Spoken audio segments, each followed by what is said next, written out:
À découvrir la mission Supernatural 2, des scientifiques ont exploré la mangrove de Bouraké. Elle est dotée d'un écosystème unique au monde.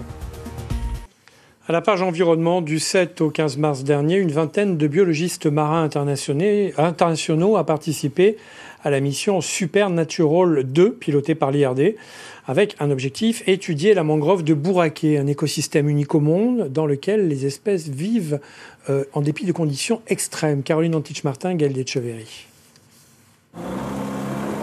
Depuis 4 ans, Ricardo Rodolfo Metalpa étudie les coraux de la mangrove de Bouraké.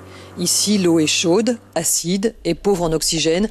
Pourtant, les organismes marins survivent et même prospèrent. Cette situation inédite interroge les scientifiques du monde entier.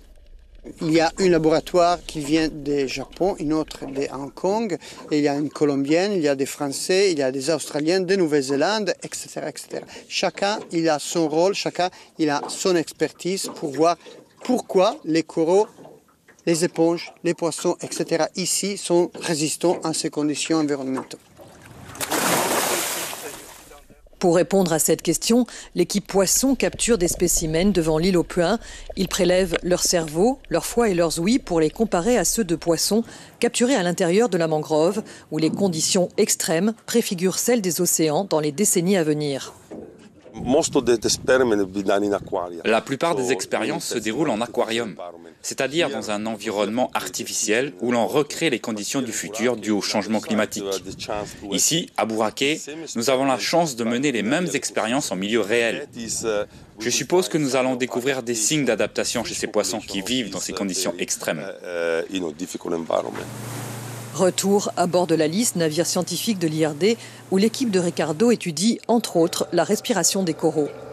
Donc là, c'est vraiment une expérience par rapport à l'oxygène, mais on fait plein d'autres expériences pendant cette mission sur différents paramètres qu'on analyse également pour donc ensuite vraiment pouvoir comparer à la fin toutes ces différences qui existent entre nos différents coraux et essayer de comprendre un peu leur capacité justement à potentiellement s'adapter dans ce système qu'on a dans les mangroves.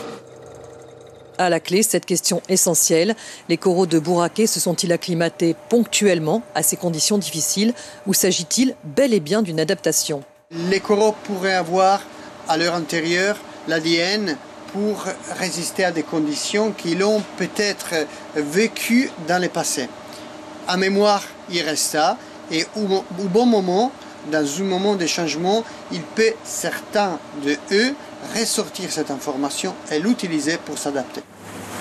Prochaine étape, en décembre, pendant la période de reproduction, les scientifiques tenteront d'obtenir une nouvelle génération de coraux capables, comme ceux de Bouraké, de résister aux conditions extrêmes induites par le changement climatique.